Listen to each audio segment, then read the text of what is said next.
जय श्री कृष्ण। जय श्री राम। सभी भक्तजन बड़े ध्यान से सुनेंगे।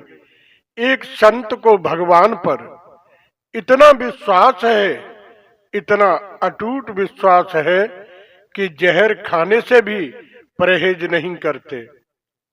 संत ने प्रसाद समझकर जहर खा लिया, फिर जो हुआ वह हैरान कर देने वाला है।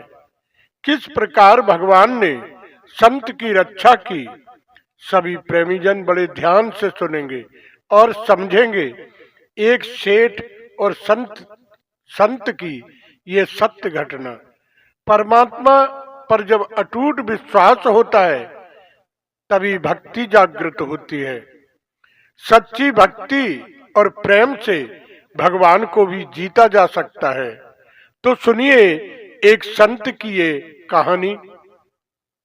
एक सेठ जी बड़े कंजूस थे। एक दिन उन्होंने दुकान पर बेटे को बैठा दिया और बोले कि बिना पैसा लिए किसी को कुछ मत देना, मैं अभी आया।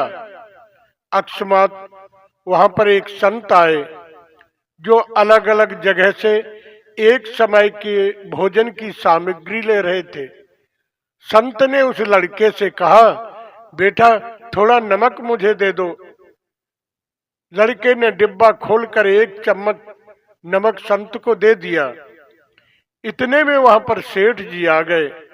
सेठ जी ने देखा तो डिब्बा खुला पड़ा था। सेठ जी ने कहा, क्या कुछ बेचा है?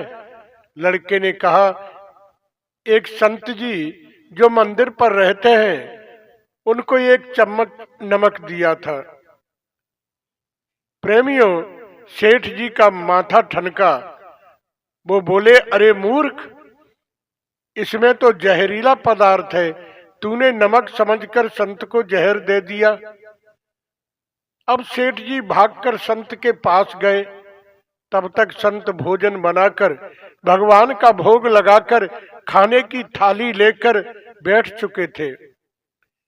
सेठ जी दूर से ही बोले, महाराज रुकिए, आप जो नमक लाए थे वो नमक नहीं था, वो तो जहरीला पदार्थ है, कृपा करके आप ये भोजन न करें।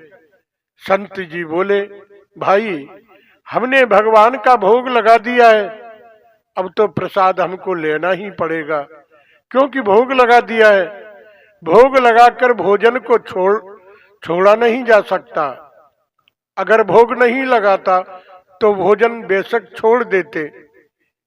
ऐसा कहकर संत ने भोजन को प्रसाद समझकर खाना शुरू कर दिया। प्रेमियों, सेठ जी के होश उड़ गए। वो रात भर वहीं बैठे रहे। सेठ को रह रहकर ये चिंता सता रही थी कि अगर संत को कुछ हो गया तो बड़ी बदनामी होगी। रात में अगर तबीयत बिगड़ी तो कम से कम वैद्य को बुलाकर दिखा देंगे। ऐसा सोचते सोचते सेठ जी को भी नींद आ गई। प्रेमियों, सुबह रोज की तरह संत जल्दी उठ गए और नदी में स्नान करने लगे। सेठ जी की भी नींद खुली। वह तुरंत संत जी के पास गए और कहा, महाराज तबीयत तो ठीक है? संत जी बोले, भगवान की कृपा है, सब कुछ ठीक है। इसके बाद वे पूजा के लिए मंदिर चले गए। जैसे ही संत जी ने मंदिर का दरवाजा खोला तो देखा कि भगवान की मूर्ति काली पड़ गई है। मूर्ति का शरीर काला पड़ गया है। ये देखते ही सेठ को सब कुछ समझ में आ गया कि भक्त के अटल विश्वास को देखकर भगवान ने भोजन का जहर भोग के रूप में स्वयं ग्रहण कर लिया और भक्त को प्रसाद ग्रहण करवाया है।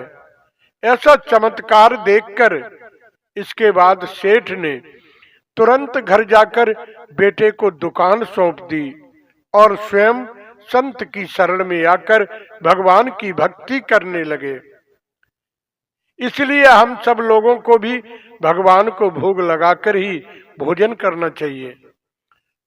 जो भी लोग भगवान का नित्य भोग लगाकर ही भोजन करते हैं, वो प्रसाद ग्रहण करते हैं, उन्हें कभी कोई हानि नहीं होती।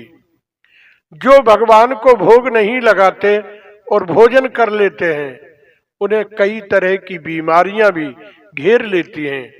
इसलिए भोजन को ही प्रसाद बना लो। अगर भोजन का प्रसाद बना लो तो सदैव स्वस्थ रहोगे। भाग्य उन्हीं लोगों का साथ देता है जो बहादुर हो और जो संघर्ष करने से कभी भी नहीं घबराते। प्रेमियों, मनुष्य जब जन्म लेता है तब उसका वजन 2.5 किलो होता है और अग्नि संस्कार के बाद उसकी राख का वजन 2.5 किलो होता है। जिंदगी का पहला कपड़ा कौन सा होता है? जिंदगी का पहला कपड़ा जिसका नाम झबला होता है, जिसमें जेब नहीं होती, और जिंदगी का आखिरी कपड़ा कफन होता है, उसमें भी जेब नहीं होती। तो बीच के समय के जेब के लिए इतनी मुसीबत किस लिए? इतनी भाग दौड़ किस लिए? इतनी दगा छल फरेबी निंदा किस लिए? जय सिया राम। खून लेने के लिए ग्रुप चेक करवाते हैं।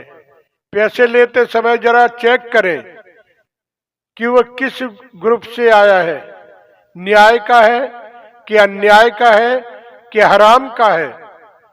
गलत पैसा घर में आ जाने से ही घर में अशांति, कलेश, झगड़े होते रहते हैं।